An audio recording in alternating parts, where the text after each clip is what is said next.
I am here at the biggest chess amateur event in the city, the Hanoi Chess Tournament in 2025, hosted by the most prestigious high school in Hanoi. And today, I'm going to be beating up some kids.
That was the announcement to the start of one of the most anticipated amateur chess events of my city. Every year, the biggest high school chess club in my city, Amsterdam Chess Academy, hosts a chess tournament around the transition from spring to summer. Now me, being a degenerate and basically joining every one of these tournaments like every month, I paid the registration fee and I went into a section full of, just filled with a bunch of games. Unfortunately, I couldn't record during the games, so I guess I'll try to help you visualize how wild the games have been through my post-commentary, live one. And then at the end of this video, I'm going to show you guys what my thoughts of going to tournaments are, what I've deducted from these tournaments in general, and finally I will share you a little bit on my recent class with a national master to talk a little bit about this streaking and tournament performances, and I'm going to share with you guys the experience that you guys can get from my tournament experience. So I've just finished my first game, and honestly the first game it was kind of scuffed, simply because I played this kid. He was 11 years old, joined the under 15 section, and I asked him if it was his first tournament, to which he said yes. But what essentially happened is that he hung his queen, and then I gave him a take back. I gave him a take back because I'm not evil. It's his first tournament. I'm gonna give him a take back. So he gets a take back, but then a couple moves later, I kind of made it to back right. And the most embarrassing part is he gives me a take back. He gives me a take back, and then we come to an end game where it's just completely losing. But then like I found like this idea It's basically just hope chess.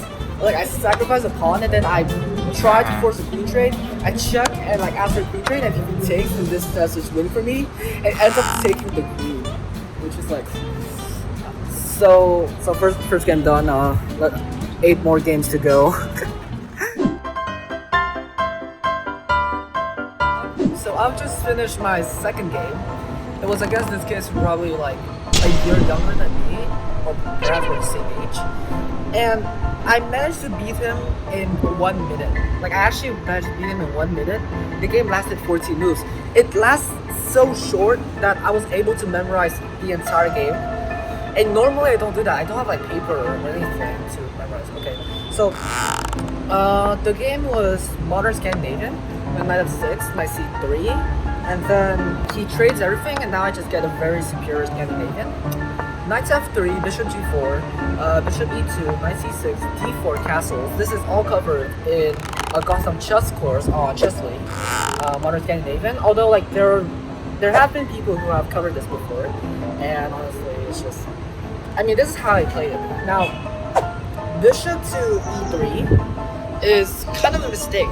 It is a mistake because of e5, which is a key idea in the Modern Scandinavian. And here he actually takes with the pawn. Taking the pawn basically loses because the bishop takes on f3, best move. He takes the queen, which is crazy because the entire line would have been something like bishop takes back, and then queen takes, rook takes, bishop goes back, and knight takes pawn, and I believe I'm probably up a pawn or something. If I'm not up a pawn, at least I'm up in material. The bishop is doing very awkward. I take the queen with the bishop, so now I'm simply up a minor piece.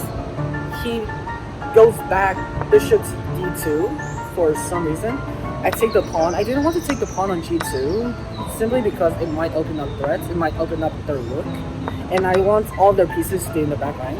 So he castles. Now I take this pawn. Like, it's literally just a free pawn. And he tries to pull a fish on me. He tries to play b3, but it falls into a mating one with bishop to a3, checkmate.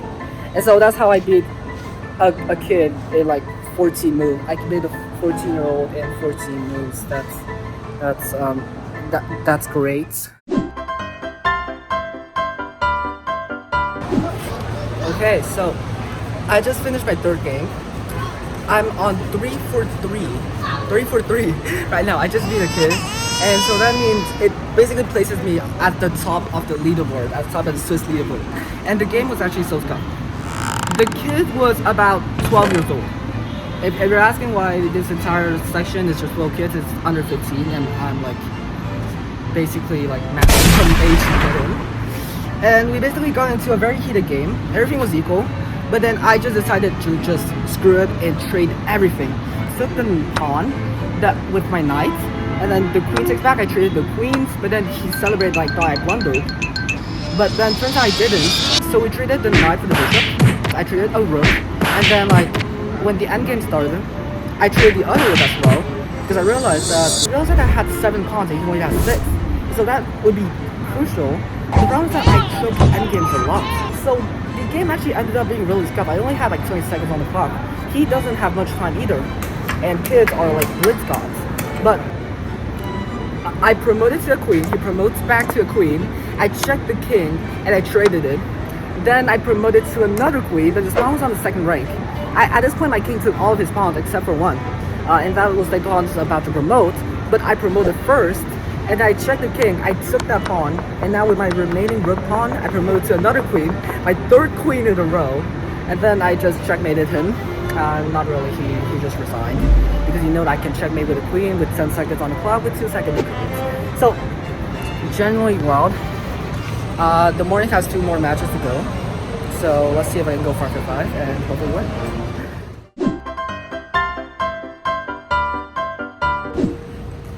Oh my god, my hair. Oh my god. Okay, we are back at the establishment.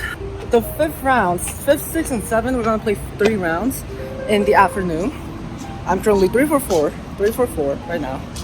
And I know, honestly, 3 for 4 is not really that bad, but it also makes me go to like 7th place. So, it's really not that good.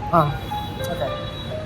The fourth round was just generally crazy because the game I played like f5 in a Scandinavian position. I played f5. I'm gonna try to remember the position after this, hopefully. I did not remember the position. But I played f5 and it just worsened my entire position. I was on the big attack, but then my opponent started sacrificing pieces. And at some point I was up 8 points of material. But then I captured his knight and then I blundered mate in 1. Oh no, my knight. My knight's not defended. Okay, checkmate. Had I moved my queen, he would have been dead. Like, the material deficit would have been so much to the point that I would have just won. I could just make lost trades to just liquidate everything and end up 4 out of 4. But instead, currently I'm 3 out of 4, which placed me at 7th in Swiss leaderboard, surprisingly. And my goal is to at least try to get a medal. So my ultimate goal here, I have to win the next 3 rounds because any losses now and I'm just out. I'm just out of the competition. Alright, so see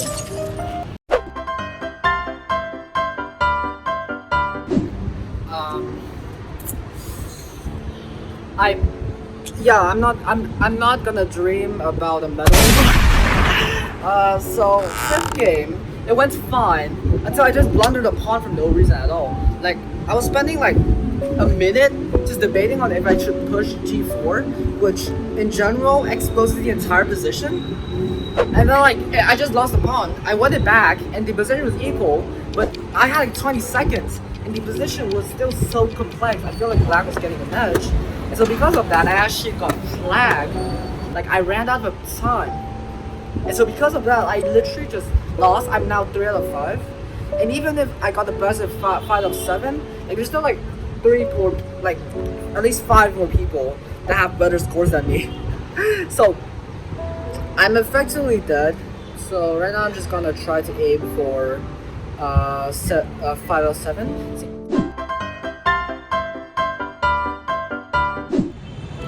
So my 6th game, I basically didn't care much about the medal or the high rankings anymore. So when I held black and they played e4, instead of going for my usual Scandinavian, I decided to play e5, try to switch it out, and I found myself really unprepared for e5 because they played the Scotch Gambit. The Scotch Gambit is e4, e5, knight f3, knight c6, and d4. When you take, there's bishop c4. And the main line here would have been bishop c5, but I played bishop to b4, check, which is completely viable. c3 takes back, and then instead of going to bishop to a5, I decided to play something because I didn't know any theory about Scotch, like at all. So I played this completely dubious line of queen to f6, and it turns out to be one of the greatest imbalanced games that I ever played. Queen f6, the only move here, well, the most logical move is just to take the bishop, take the rook apparently, and then like, I guess b4, no, which is bad. But bishop to g5 is also a very viable move. However, okay, dude, my arms are getting tired. However, after takes and king to f1, now my queen is in a dilemma. Because, well, I mean, if it runs, then like knight takes bishop, right? So I took the rook, and after the bishop takes my queen, I took back. But what this essentially means is I just traded a queen for a bishop, a rook, and a pawn, which equates to 9 points. So it's a very crazy imbalance. But then I was able to clutch out a win after like a couple of goofing around. I found a mating sequence, and my opponent resigned. So currently I'm 4 out of 6. My last game is going to be in a couple of minutes, and I'm just go because I have no interest of staying. That's where you go. Yes, dude. This is literally board 1 right now. It's literally versus.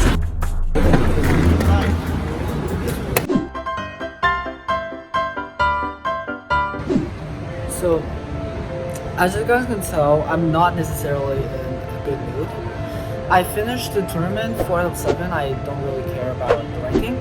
which is about the same mediocre score as a real single tournament that I've ever participated.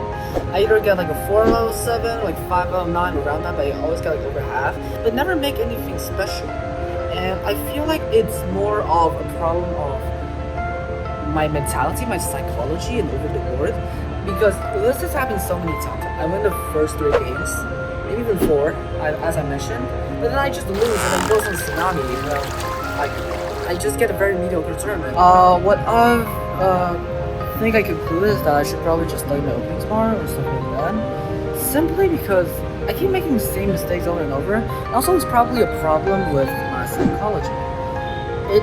It sucks because in over-the-board tournaments, you don't have any chess books on psychology. There might be like some complicated grandmaster books about like tactics, endgames, openings, but there isn't necessarily anything that talks about the psychology of a chess player, which really sucks because I really struggle at it. And that's why I keep joining these tournaments, and I really enjoy, but I'm not getting necessarily good scores, so what can I do, man? As you can see from my emotions, I had a very average tournament, and obviously I'm a little bit sick of it. So during the process of making and editing this video, I went to do some research on what could have gone wrong and what they could have done better, and I managed to outline 3 crucial things that I've done wrong, to which I think there are some very helpful information that I should legally oblige to share with you. The first is streaking. I got this advice from community lessons with National Master Dave Madsen, the same guy that makes Chess.com daily puzzles and the voice behind a lot of Chess.com lessons. Throughout each community lesson, I see him repeatedly using this metaphor. Imagine you're on the beach. The sea has waves crashing through the shore. Here's a dilemma. Can you stop the waves from crashing through the shore? Probably not. You can't. The remaining will still crash anyways. You can probably try to stop a little bit, but the majority of the waves will just crash into the shore. You cannot stop it. And this is the same when it comes to tilt and streaking. So can I stop it? Not really. I mean, sure, I might be able to temporarily fix it, but over the course of time, every loss that I get will probably follow with another loss because I'm stuck in this tilted mentality of the first game and it applies to the very next game, and I just have this feeling of just completely losing. It's not the ideal. So what is the fix to streaking as a whole? Well, there's no fix. That's completely fine, but there's no fix to it. The only fix to this is you can fix your emotions. You cannot fix the state, but you can fix how you feel about it. You can only normalize the feeling of awfulness, the feeling of streaking, and you can only not beat yourself up and just have your head up and try to get prepared for the next game. That's it. You shouldn't be stuck in your mentality.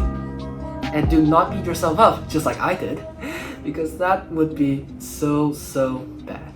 The second thing that I outlined, and sure, this might be a little bit subjective for the first one, but this second one is completely objective.